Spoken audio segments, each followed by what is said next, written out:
আসসালামু আলাইকুম। আমাদের ছাদের সেন্টারিং চলতেছে। ছোট ভাই আমার কাঠের মাথা কেটে ফেলছে।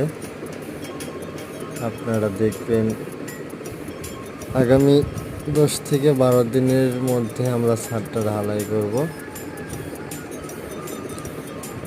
আপনারা দোয়া করবেন আমার জন্য। ভালো থাকবেন সবাই।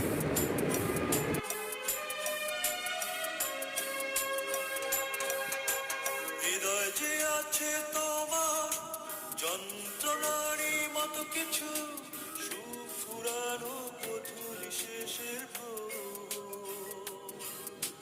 তার সীমান্ত ছুঁয়ে ছুঁয়ে তার খেয়ালে ভেসে ভেসে দু চোখ